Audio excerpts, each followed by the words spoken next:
7, 8, 9. You can't hear it. You can't hear it. 1, 2, 3, 4, 5, 5, 4, 3, 2, 1. Thanks. Oh, sorry. Ty just told me it's 7:44, so I put my IFB back in my ear. Good old Ty. I'm coming on back. Like now. How vile. Hello there. Good morning. Mic check. 1, 2, 3, 4, 5, 6, 7, 8. Marissa is embarrassing.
Good morning, and thank you for joining us on After GMS. It is Tuesday, February 8th. It's also party day for Marissa, who loves to dance. We were having a good old time on GMS. You never know what's going to happen on After GMS. You never know. I'm Tracy McCain. Here's our Marissa Tansino. You'll never forget her. Never. And our meteorologist, Ed Matthews, and Christian Morgan. Christian, if you can match that move, I would like to see it. I have like 2 moves and they're all bad. Give it a go. You never know. Oh, boy. All right. Well, then I guess someone will just have to do the forecast. I'll pick that up and we'll let Christian work on his dance moves. I saw her dancing. Good plan. I'm in another studio and I just started to drop my phone and go in there and dance with her. Yeah. All right. Dancing in fog this morning. Boy, still looking for the city of High Point. It's out there, just being blocked by a lot of dense fog. That's been really the big weather story across the area this morning. Dense fog not only in High Point, but blanketing much of the Piedmont Triad. Visibility is looking okay out over the mountains and foothills, but you get right into the Triad and the Piedmont region. Visibilities are generally under a mile in fog. Reedsville, half a mile visibility, a quarter of a mile here in Greensboro out at PTI, and Lexington a quarter of a mile as well. It's going to be a very slow process, but now that the sun is up, it'll be working hard to get rid of these clouds and the fog across the area. I think late morning and on through the early afternoon, we're going to start to see much more in the way of sunshine. Temperatures this morning, 32 in Danville, 32 in the Triad, 28 at Boone. We're at 35 over at Charlotte, Raleigh, Durham. The temperature there is at 34. Yeah, nasty, cold, rainy, icy system that moved along the Carolina coast yesterday, moving along the New England coast this morning and tracking away. We've got the leftover moisture and clouds, but as high pressure builds in from the west, the sun's going to pop out and it's going to shape up to really be a nice day. We should make it up pretty close to 50, but it's going to get even milder as we go through the rest of the week. Tomorrow and on into Thursday, some mid-50s by Saturday. we may be dealing with 60-degree weather. And I'd say I'd love to deal with 60-degree weather. Bring it on. Now, there will be a dry cold front that will move through the area on Thursday. It's a dissipating front. It's kind of washing out, so no weather associated with it. So today, going to get brighter through the day. We'll be up near 50 this afternoon, clear in 28 tonight, looking at mid-50s and mostly sunny tomorrow and Thursday. Friday, nice day, 58, and Saturday, with a mix of sun and clouds, we'll be up pretty close to 60. We'll watch Sunday. Some of our computer models want to develop a little low along the Carolina coast. Still questionable if that happens. We may have to deal with a little rain or wintry weather. Jury's still out on that. Yeah, it's only 6 days away, and that's a million miles away when we're talking about winter weather here in the Piedmont. But it's something that we'll keep a close eye on for you. I'm firing the jury. What did you say, Christian? The jury is fired. We're bringing in a whole new jury's at it. I guess so. Marissa and I were just talking about jury duty the other day. We were yesterday, actually. Yeah. So I mean, we can find some people. Yeah. All right. Well, let's go ahead and get to our first conversation. And you know, you probably didn't even realize that Valentine's Day is right around the corner. I didn't. But if you're looking to get a gift, a bouquet of flowers, some florist, you might want to act fast. Yeah, Tracy Wilson owns Blossoms Florist and Bakery in Jamestown. She says her shop saw a shortage in various flowers like lilies and roses all last year. With supply chain issues and recent inclement weather, she says customers can expect to pay more for flowers this Valentine's Day. So Valentine's Day falls the day after Super Bowl Sunday, and we know you guys are going to be focused on the ball game, which is great. But when you see those FTD commercials, please call your local florist, and we will be glad to take care of you. Okay, so Wilson says her shop will do its best to accommodate last-minute orders, but of course she recommends you get your orders in now. And that warning takes us to our first social conversation. We want to know what your favorite items to get or give for Valentine's Day are. Are they chocolate, flowers, maybe stuffed animals? Chime in on the conversation happening right now in the Facebook comments. Yeah, so earlier during the Good Morning Show, we did get some text messages in, and we have some of those that we're going to share with you. Hopefully now. There we go. Michael said, the best gift you can ever give anyone is your time and your attention. I agree, Michael. Amen. One viewer says, New York and Company gift cards, since the actual store has left the area. Okay. Another says, my favorite Valentine's gifts are chocolates and flowers. Same. Okay, so and mattress pads. Okay, so that you need to just go ahead and explain Okay, so I'm that. gonna explain the story. So if you were You watching just the throw show, that out. So if you were watching the show earlier, I was telling a story about how the other day my mom texted me. I got really poor sleep Saturdays because I work Friday nights. So my mom texted me and said, how did you sleep last night? And I said, not great. Also, my mattress isn't great. It has a crease in it and I can't sleep on it well. So I'm gonna go out and get a mattress pad later from the store this morning. And she said, okay, went online and ordered it for me so I could pick it up at the store, paid for it and everything. I was like, oh Mom, you didn't have to do that. And she was like, happy Valentine's Day. So now that's my Valentine's Day gift from her in the category of strange gifts to give. So Definitely. I mean, that just threw me off this morning when you said that. I was just like, She said it, that's I was really like, interesting. well, you get your taxes done for Valentine's Day. But my husband and I have been married for 8 years now, and every year I ask for the same thing. And so now I don't even have to ask. He knows that Valentine's Day, for me, I equate it with getting our taxes done because there are only a few more months left until the deadline. So I don't like to be the first one at the tax office, but I don't want to be the last one either. So Valentine's Day is a good happy medium, and it's a nice gift. It costs money to have your taxes prepared, but also, I mean, you can get money back. So that provides us, some extra, money potentially. If we're owed anything back before spring arrives. So I'm just like, this is a good happy medium, get them done early, spend a little, make a little. Yeah, we love it. Yeah, and Christian? it's Valentine's Day. It's the gift of love is, I guess, apparently money. Yeah, money.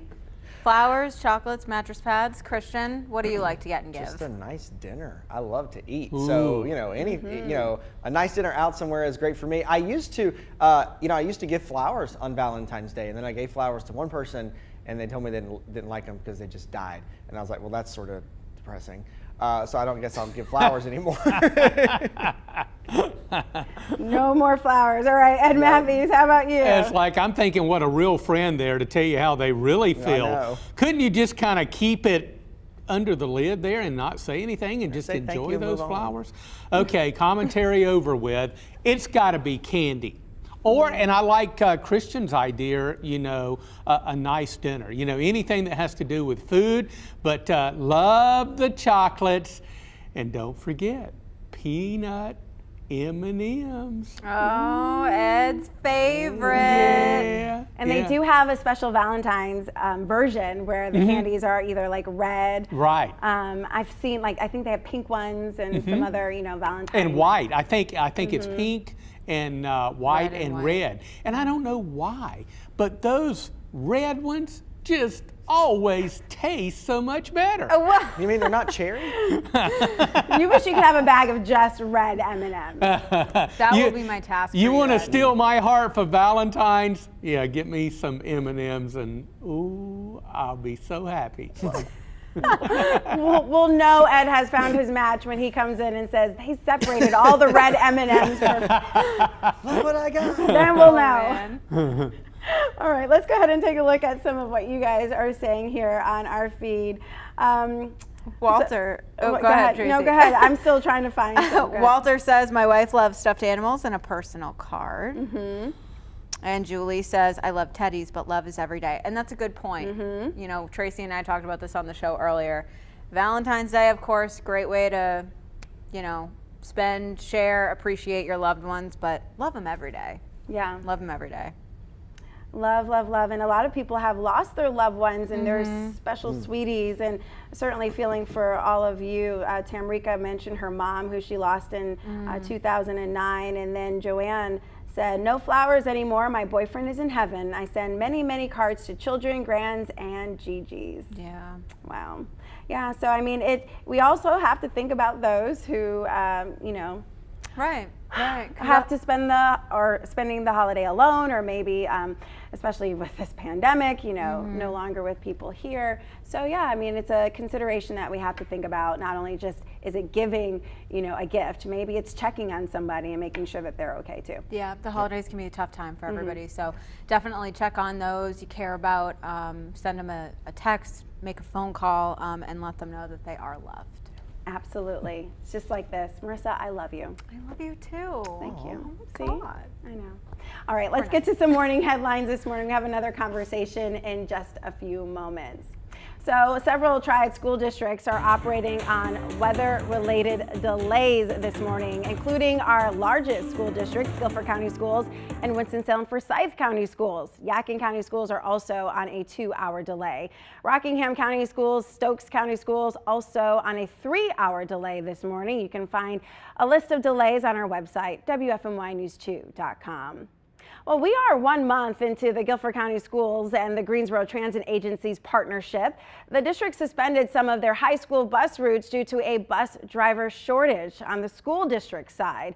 Right now, there isn't a timeline on when those school bus routes will return. The partnership with GTA is set to run through the end of the school year. The agency says on an average weekday, students make up only 5% of its total ridership. Right now, a 12-person task force is investigating the Winston Weaver Fertilizer facility fire. They're working on figuring out what the big question everyone is wondering, which is how did it start and why? Flames broke out last Monday night at the Winston-Salem fertilizer plant, forcing thousands of people to evacuate. 650 tons of ammonium nitrate were in the facility, putting it at risk of a major explosion. Tomorrow, the city of Winston-Salem plans to hold a news conference with the latest, hopefully, on the investigation there. A local nonprofit is working to increase reading levels across the Triad. The organization Create Me promotes education through various social programs, and this month they're working on a specific initiative to spread the joy of reading to all children. Well, Create Me is getting students to, on their own will, swap out their phones for books, and they are getting results. Since this program kicked off, more than 25 students are at or above reading level. It's really going to be fun. So before I bring up the book, can you say Ubuntu? The art of reading, connecting men and boys, creating a sense of safety and common interest with every page. A lot of days, these children feel like us adults can't speak to them. You know, I want to make sure that I'm able to have that common ground, you know these latest songs and know the latest slang, you know, so I can be able to connect with them. That's very pivotal today. Corey Jones is one of 23 men reading 23 books for 23 days to boys across Guilford County. Any other questions for us? It's a part of Create Me's Boys and Books program. Create Me is a community organization. We're a nonprofit, and we offer programs for children ages 5 and up. Boys and Books reading stopped because of the pandemic, but is backed by popular demand through Zoom. Yes. Yes. For the second annual Boys and Books, Create Me is being intentional. We have incorporated Black History Month. It's February. We have a lot of local African American authors that are reading to the children as well. With every story read this month, First African American to graduate from Harvard. there's a sense of pride echoing the contributions of African Americans. But no matter the color represented, the goal is for kids to escape the world and tap into their imagination. Leave the games alone, you know, come out of the TV, leave YouTube alone. Don't be afraid to open the book. You know, you never know what can take you. And many of the people volunteering to read to these students are former educators or community leaders. And the girls don't have to feel left out. There's a Girls in Books program kicking off in April. And Create Me also has a program for parents as well. You can find out more about all Create Me has to offer at WFMYnews2.com. All right, that carries us into our next social conversation. In honor of Library Lovers Month, we want to know what your favorite children's books are and why. Chime in on the conversation happening right now in our Facebook comments. I think we've already got some, so let's take a look at some of those from earlier this morning. Oh, classic. Oh, I love this one. I forgot about this one. I know this one by heart. Do you? Because I read it literally every night to my kids. Good Night Moon is a great one. Yeah, it's a good one. Another viewer writes, The Very Snowy Day. That's another great one. You guys are raiding my collection here. Monica shared a book called Ollie the Owl by the young author Christina Mack. Monica says, I was watching you all this morning and was loving the coverage of our youth across the board. Wanted to share this with you all as well. It is a great read, and she is a very smart, intelligent young lady. Just wanted to share, it is a great book. Congratulations, young author. I am very impressed. Melissa from Siler City says, my favorite as a child was Chitty Chitty Bang Bang. Every time I would spend the night at my grandmother's, she would read this story to me. Reminds me of Chicka Chicka Boom Boom. Yes, that was a good one too. Yes. Someone else wrote James and the Giant Peach. Oh, these are That all was a really good one. These are really good. Yeah. And I forgot about all of these because, of course, as time goes on, you know, I don't have any kids myself yet, Right. but you forget about these books. So it's nice to kind of be taken back in time. Listen, I have all of these books at home, and I forgot all about them. So, I mean, and now my kindergartner is reading. So he's kind of taken the reading at night responsibilities off of me, and he reads to his younger sister and brother. And it's great practice for him, but it's also inspiring for the younger kids to look up at him and watch him reading, and they're like, wow, you know, what's okay, he's doing what mommy and daddy do. So it's great for the whole family.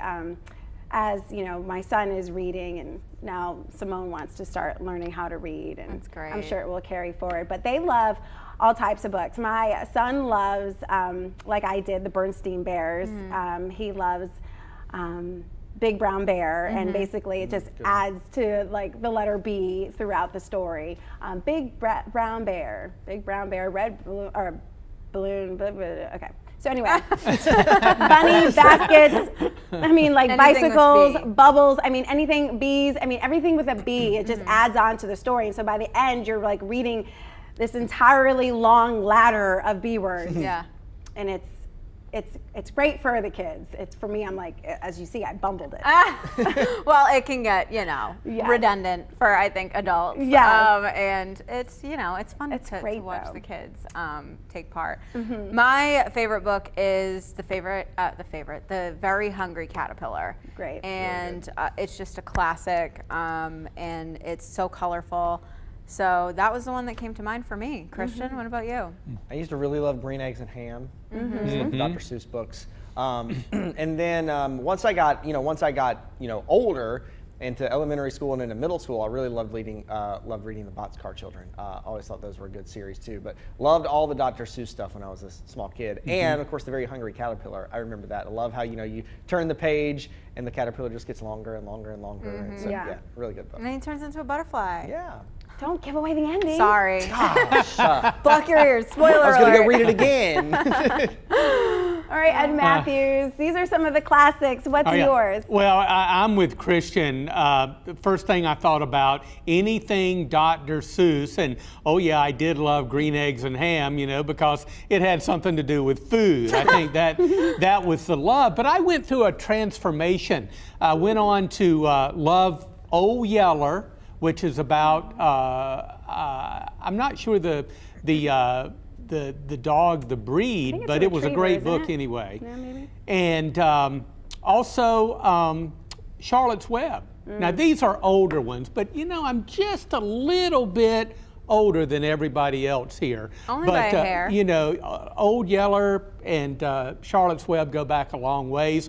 And then just as I became a teenager, it was the physical processes of hurricanes and thunderstorm development and stuff like that. I had to get into the weather stuff and loved reading all of that information. And it made you so good at what you do today, Ed. Well, I don't know if it helped or not, but I certainly enjoyed the reading. Yeah. A lot of people in the comments have mentioned a lot of the same books that were mentioned. Someone said Charlotte's Web, which is a great one. I saw Goodnight Moon in there. Oh, yeah. Mrs. McNosh and the Great Big Squash. I've never heard of that one. Oh, that's a good one. Yeah. Tamrika said, Where the Red Fern Grows. Remember that one? Yep. Lakaya said, Where the Wild Things Are. Oh, that one too. Yeah, I love that one too. My son did not like that one. Oh. Yeah, well, I'll try it again. But, maybe about a year ago, he's like, Mom, this is scary. I'm like, oh, okay. Let's see. Preston said, I used to love The Wimpy Kid and Nate books. Joanne said, Dr. Seuss and Goodnight Moon, which are all great. I love reading books to my daughter that reinforce a sense of not only pride in who she is, but a sense of just natural beauty. As I say that, as I have 1,000 pounds of makeup on my face. There's a book called Hair Magic, or My Hair is Magic, and then there's Hair Love, all of these, books that kind of reinforce that sense of you are gorgeous the way you are, and you don't have to, do all these things to yourself to make, to be too much. You're perfect the way you are. And she really loves those books, and I also wanted to know, she has this really thick, curly hair, and I just wanted to let her know her hair is beautiful, she's beautiful, everything about her is beautiful, and it's perfect the way it is, so don't change. And I feel like if we instill that confidence in them while they're young, then when they get to middle and high school, it'll be easier for them to know what situations to walk away from. Right, exactly. And that's so important to start them early thinking about that process, because it gets hard. I mean, not gonna lie, middle schoolers and high schoolers can be really mean. So I hate to say it. I hope there's more hope for the next generation from when I was in school. I hear you. And hopefully we can get all these kids, everybody on the right track. I do have a question, and you can put this in the chat, or if any of you know the answer to this. There was a book that had a child, I can't remember, he was sitting on the toilet, maybe. It wasn't a potty training book. The Growing? I don't know. I think it was blue. There were toys all over the floor, and it was about growing up. And I can't remember the name of the book, but I remember that from my childhood. And if anybody knows the name of that book, please let me know in the comments, because it's been driving me crazy. We have that in our collection, but I read it once. Yeah. And it was one of the ones I had, and I can't remember. yeah. I can't remember the name of it either, but I know exactly what you're talking about, because I was like, What is this? What is this? Right. I can't remember the name of it. yeah. That's all I have. So Maybe somebody will help you out. yeah, maybe someone will help me out. Maybe somebody will help you out. All right. So did you guys read weather books when you were younger? I read books about clouds. There you go. And about the sun. They Yeah. weren't as detailed as they were as when I got into my early 20s. They became much more detailed at that point. And you got graded on them. And I got graded on those at that point, dynamics processing and thermodynamics, all that kind of stuff. So yeah, started to read those as we got older, of course. Well, good. It You paid know, off. maybe sometime we can have a segment in the future, the books that you read that you really hated. Statistics and probability, Organic calculus, organic chemistry, anything to do with chemistry. Any manual to try and set up a piece of furniture. Yeah, that's it. Yeah, especially when it's not in English, or it's like in a language that you are not fluent in. We won't name let's any company say. names, but Yeah. Put piece A1 in. with Peg 2, that's not. I don't have one of these. That doesn't come with the assortment of tools. Oh gosh. Oh man, talk about getting off track. All right, let's take a look at that forecast one last time. Used to be so good at picture books back then. Take a look at this picture. I can read this one. We have sunshine for today, and we have temperatures near 50 this afternoon once we get rid of the fog that we have. Of course, I don't expect there to really be any black ice issues after about mid-morning, and really the fog should lift as we head into the afternoon. Ends up being a pretty nice afternoon of weather. A bit breezy at times, too, and then we have clear skies tonight. We'll drop back into the upper 20s to near 30. And then for the rest of the week, we actually have pretty quiet and nice weather. Mid-50s for Wednesday, Thursday, approaching 60 by Friday and Saturday. That'll be a nice way to kick off the weekend. And then, of course, we have questions regarding Sunday. Is the storm system able to form off the coast? If it is, will it bring us rain? Will it bring us snow? Will it bring us a mix of both of those things? We'll have cold air here, but we also have the cold air kind of chasing the moisture this time, which typically isn't a good conducive setup for us to get winter weather here. Nonetheless, as we know, this has been a very busy winter so far, so we will keep an eye out on Sunday. It's still way too early to know any details at all, but keep checking back for updates, of course, over the next few days, and we will have those for you. But regardless of what happens on Sunday, it does look like the cold air will make a return with low 40s on Sunday and Monday for Valentine's Day too. Oh, stop the snow and rain and ice and all of it. Just cancel it all. You got an answer to your question? I did. Rhonda said the book was called Love You Forever, which Kayana, our producer, said in my ear, but I wasn't sure. Not that I don't trust you, Kayana. Sounds that way. But that is the name of the book. So thank you, everybody, for your help. Now that you said that, like I was trying to, when you were talking about it, I was trying to picture it, and I could picture it in my mind that I remember it, but I was like, I have no idea what the name of it. And now that they said that, I'm like, oh, It was Love You Forever. And I think it was a sad book. Now I have to go read it. Yeah, I'll have it to was order a little it. sad. tugs at you for sure. But so is the circle of life. And All so right. is the Sunday forecast, if that pans out.